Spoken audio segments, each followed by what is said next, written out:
ما زاغ البصر وما طغى، نبی کی آنکھ اس وقت نہ کج ہوئی نہ حد سے بڑھی۔ إنه لقرآن كريم في كتاب مكنون لا يمسه إلا المطهرون تنزيل من رب العالمين۔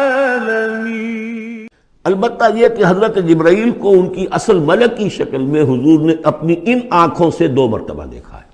ایک مرتبہ بالکل آغاز میں، جبکہ حضرت جبرائیل جو ہیں ایسے ظاہر ہوئے، حضور اتر رہے تھے غار حرا سے، جبل نور سے، تو آپ کو آواز آئی یا محمد۔ یہ پہلی وحی کے بعد جو فترت ہوئی ہے، کچھ عرصے کے لیے وحی رکی رہی، اس وقت واقعہ پیش آیا۔ آپ نے سامنے دیکھا، پیچھے دیکھا، کوئی نہیں، نظر کوئی نہیں آیا۔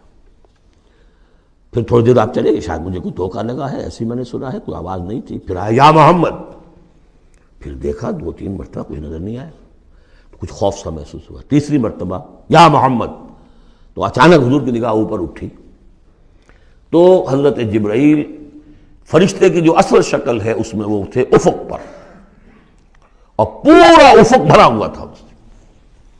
تو اصل ملک کی صورت میں حضرت جبرائیل کو حضور نے اس وقت دیکھا، اور ایک دیکھا ہے پھر عند سدرۃ المنتہا، شب معراج میں، جب ساتھ آئے ہیں لے جانے کے لیے انسانی شکل میں تھے۔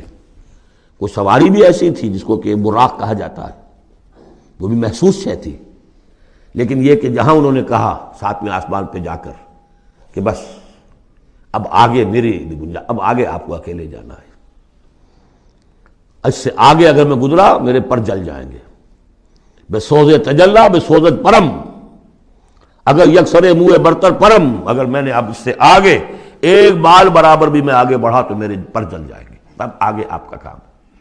اس وقت بھی وہ ان کی اصل شکل میں ظاہر ہوئی حضرت جبرائیل علیہ السلام۔ ما ضل صاحبکم وما غوا، تمہارے یہ ساتھی ہے لوگوں، یہ محمد نہ بہکے ہیں اور نہ بے راہ ہوئے ہیں، نہ بھٹکے ہیں۔ وما ينطق عن الهوى، اور یہ جو کچھ کہہ رہے ہیں اپنے جی سے نہیں کہہ رہے، خواہش نفس سے نہیں کہہ رہے، ان هو الا وحی یوحی، نہیں ہے یہ مگر وحی جو ان کی طرف کی جا رہی ہے۔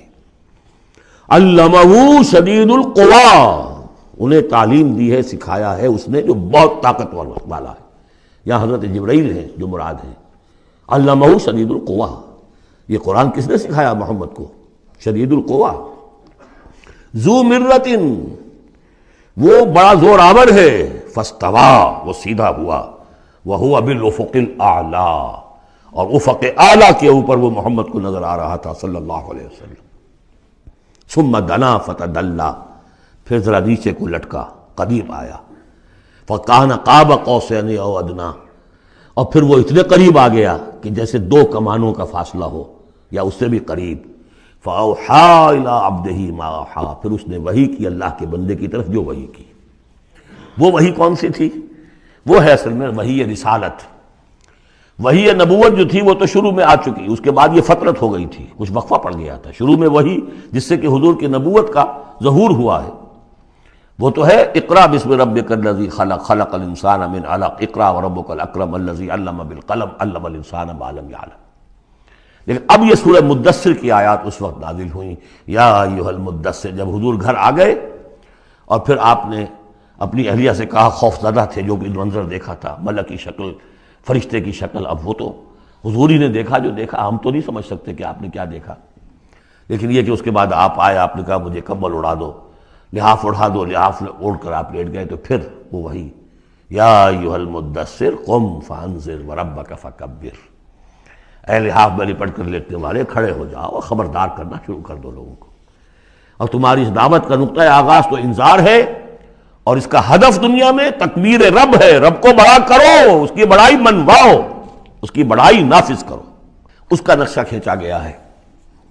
علمہ شدید القویٰ ذو مرۃ فاستویٰ وہو بالافق الاعلیٰ ثم دنا فتدلی فکان قاب قوسین او ادنیٰ فاوحیٰ الی عبدہ ما اوحیٰ ما کذب الفؤاد ما رأى، جو کچھ انہوں نے دیکھا ان کے دل و دماغ نے اسے جھٹلایا نہیں، یہ نہیں کہا کہ نہیں یہ کیا ہے۔ دیکھیے ایسا ہوتا ہے کہ کوئی غیر معمولی سی بات آپ دیکھیں تو ایک شخص ہو جاتا ہے میں خواب دیکھ رہا ہوں یا حقیقت دیکھ رہا ہوں۔ آنچنی بینیم بیداریست تو یارم یا بے خواب، اے اللہ جو میں دیکھ رہا ہوں یا ہم دیکھ رہے ہیں یہ بیداری میں دیکھ رہے ہیں یہ خواب میں دیکھ رہے ہیں، وہ غیر متوقع چیز۔ لیکن نبی کو کوئی شک نہیں ہوا، ما کذب الفؤاد ما رأى، یکسوئی کے ساتھ دل و دماغ اور جو بھی آپ کی آنکھ دیکھ رہی تھی ان میں کوئی کانفلکٹ نہیں تھا۔ ما کذب الفؤاد ما رأى فتمارونہ علی ما یری، تو کیا تم اس سے جھگڑتے ہو اس چیز پر کہ جسے وہ دیکھ رہا ہے؟ اقبال نے کہا نا کہ قلندر ہرچے گوید دید گوید، جو شخص اپنا دیکھی ہوئی چیز بیان کر رہا ہے تم اس سے جھگڑ رہے ہو، تمہارے لیے تو وہ ایک غیب کی خبر ہے، اس نے تو دیکھا ہے۔ افتمارونہ علی ما یری وَلَقَدْ رَآهُ نَزْلَةً أُخْرَىٰ، اس نے تو ایک مرتبہ اور بھی دیکھا۔ کہاں دیکھا؟ عند سدرۃ المنتہیٰ، شب معراج میں سدرۃ المنتہیٰ، کوئی بیری کا درخت ہے، وہ کیسی بیری ہے؟ ساتویں آسمان کی بیری، وہ آخری حد ہے، مخلوق کوئی اس سے آگے نہیں جا سکتی۔ اس سدرۃ المنتہیٰ، منتہا نہایت، حد، جہاں کی حد ہو گئی، وہاں تک حضور پہنچے ہیں، سدرۃ المنتہیٰ تک۔ اندہا جنت الماوا، اور سب سے اونچی جو جنت ہوگی جنت الماوا، وہ اس کے قریب ہی ہے، وہ بھی ساتویں آسمان پر ہے۔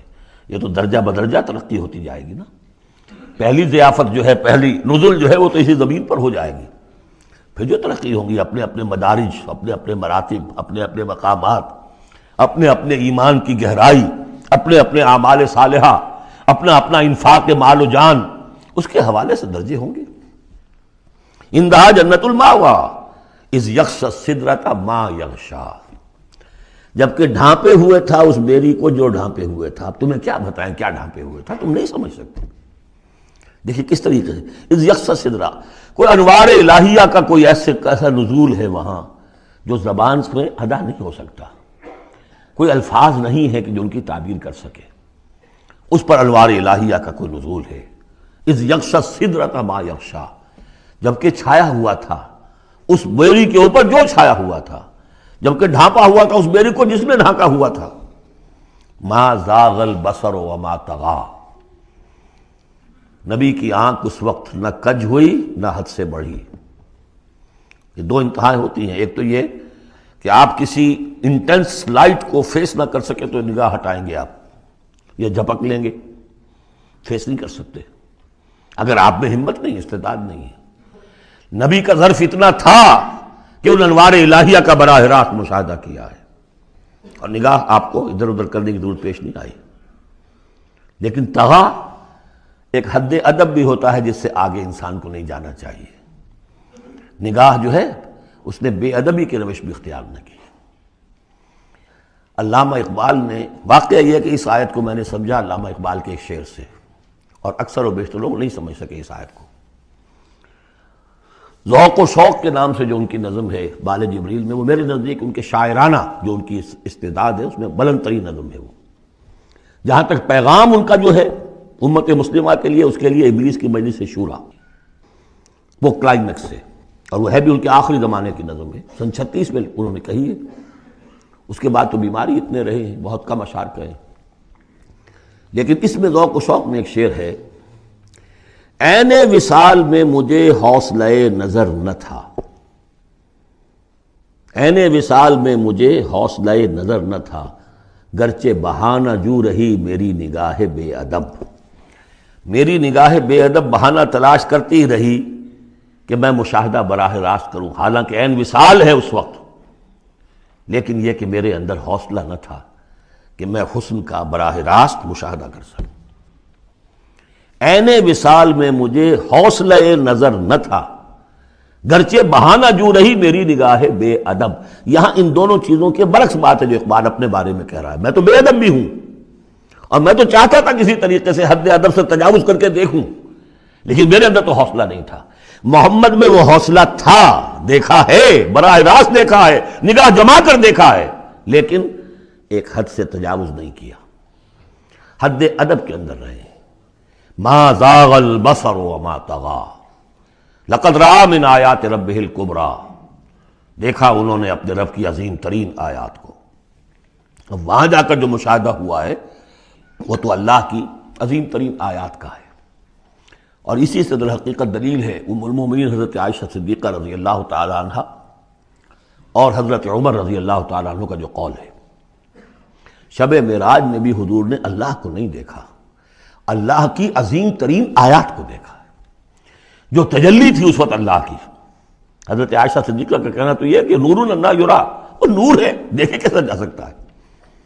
بہرحال وہاں بھی قرآن جو کہہ رہا ہے وہ یہ نہیں کہہ رہا ہے کہ اللہ کو دیکھا، نہیں، جیسے کہ وہ جو شب معراج میں پہلا سفر کا حصہ تھا زمینی، مسجد حرام سے مسجد اقصی تک، سبحان الذی اسریٰ بعبدہ لیلا من المسجد الحرام الى المسجد الاقصی الذی بارکنا حولہ لنریہ من آیاتنا، وہاں پر بھی اللہ نے اپنی آیات کا مشاہدہ کرایا، لیکن وہ زمینی آیات ہیں اللہ کی، وہ برکات جو ہیں زمینی ہیں۔ یہ تجلی جو ہو رہی ہے یہ ہو رہی ہے اس سدرۃ المنتہا پر، آخری حد ہے، مخلوق کی آخری حد ہے، اس سے آگے کہیے حرم ہے، حریم ذات ہے اللہ کی، جس میں کسی غیر کا کوئی دخل ممکن نہیں۔ اس حد پر جا کر جو وہاں تجلیات باری تعالیٰ تھے ان کا مشاہدہ کیا ہے۔ لقد رأى من آیات ربہ الکبریٰ،